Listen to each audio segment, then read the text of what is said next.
যোগদান কৰিছে সংখ্যালঘু ভোট যিজন মুখ্যমন্ত্ৰীয়ে নালাগে বুলি কৈছে, যিজন মুখ্যমন্ত্ৰীয়ে সংখ্যালঘুক তুচ্ছ তাচ্ছিল্য কৰে, যিজনে কৈছে যে আমাক সংখ্যালঘু ভোট নালাগে, তেখেতসকলৰ ওচৰত গৈ পেলাই ভোট খোজাটো মুখ্যমন্ত্ৰীয়ে বেয়া নাপায়।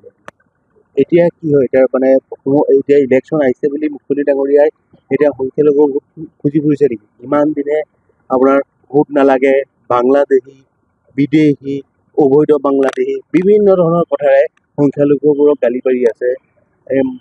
মাদ্ৰাছা আপোনাৰ ভাঙিলে, এইবোৰ যে কৰিলে, এইবোৰ ক্ষেত্ৰত আমাৰ সংখ্যালঘু মানুহবোৰো সজাগ হ'ব লাগে। আৰু মুখ্যমন্ত্ৰী ডাঙৰীয়াও ইমান বছৰ, বিগত 3 বছৰ যে তেখেতে সংখ্যালঘুক তুচ্ছ তাচ্ছিল্য কৰিলে, তাৰ যিটো ভোট খুজি আছে এইটো আচৰিত কথা। বিভিন্ন দলৰ পৰা আহিছে, ধৰি লওক হৈ থাকে বেলেগ বেলেগ জেগাত, বিভিন্ন বিজেপিৰ পৰা কংগ্ৰেছলৈ গৈছে, কংগ্ৰেছৰ পৰা বিজেপিলৈ আহিছে, কিন্তু আপোনাৰ যিহেতুকে এটা পুৰণি সমষ্টি, কংগ্ৰেছৰ হাতত এটা সুৰক্ষিত সমষ্টি বুলি কোৱা হয় লাহৰীঘাট, আপোনাৰ প্ৰয়াত পিতৃৰ দিনৰ পৰাই আচলতে যথেষ্ট কংগ্ৰেছ এটা শক্তিশালী ভেটি স্থাপন কৰিছে। তেনে ক্ষেত্ৰত তাত আজি যথেষ্ট সংখ্যক লোকে বেলেগ দল বিজেপি লোকহে দেখিছে, এইটো কংগ্ৰেছী বুলি আপুনি কেনেকৈ কৈ আছে? তাত UDF-ৰ মানুহ আছে, মানে সংখ্যালঘু সমৰ্থন হেৰুৱাইছে নেকি কংগ্ৰেছে? আপোনাৰ এইটো ভুল, আপুনি নিজেও জানে। এতিয়া আপুনি যিটো চেনেল লৈ আহিছে, এইটো চেনেল এইবোৰে কুৱেশ্যন সুধিব। তথাপিও মই ক'ব বিচাৰোঁ যে কংগ্ৰেছৰ মানুহ যোৱা নাই, UDF, এতিয়া আপোনালোকে জানে বিজেপি আৰু UDF এটা মুদ্ৰাৰ ইপিঠি সিপিঠি। UDF-ৰ মানুহবোৰক সিহঁতে বিজেপিলৈ ডাইভাৰ্ট কৰিছে, যিহেতু UDF-ৰ ভোট এতিয়া পালে UDF-ৰ কেণ্ডিডেটটো নিজিকে, সেইটো তেখেতসকলেও জানে। যেতিয়া সিহঁতে মিলি জুলি যিহেতু কংগ্ৰেছক গাদীচ্যুত কৰিব বিচাৰি আছে কংগ্ৰেছৰ প্ৰাৰ্থীজনৰ, যে সিহঁতে মিলি জুলি অংক কৰি পেলাই যিবোৰ AJPৰ সমৰ্থক আছিলে, যিবোৰ AIUDF-ৰ সমৰ্থক আছে, সেইবোৰক মিলি জুলি এতিয়া বিজেপিত জইন কৰাই আছে।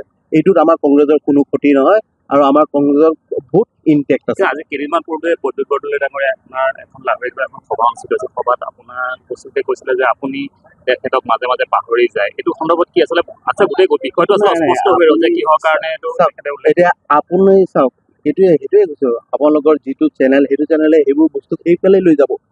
কিন্তু কথাটো হৈছে তেখেতে কথাবোৰ কৈছে যিহেতু মোৰ প্ৰয়াত পিতৃৰ লগত তেখেতে একেলগে ৰাজনীতি কৰিছিলে, আৰু তেখেতে এইটো লাইন কৈছে যে মোৰ সহায় কৰিছে, যিহেতু মই টিকেট পাইছোঁ। আৰু আপোনাৰ ধৰি লওক সেইটো সময়ত আমাৰ যিমান লিডাৰ আছিলে, দেৱব্ৰত শইকীয়া ডাঙৰীয়াই হওক, গৌৰৱ গগৈ ডাঙৰীয়াই হওক, মোৰ প্ৰয়াত পিতৃও তেতিয়া আছিলে।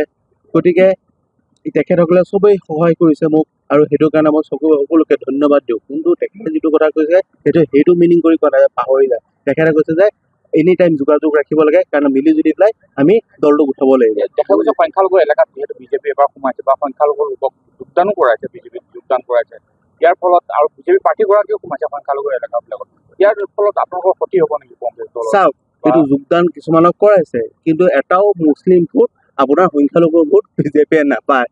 এইটো আপোনাৰ দৃঢ় সত্য কথা, সেইটো চাই ল'ব আপোনালোকে নিৰ্বাচনৰ পিছত।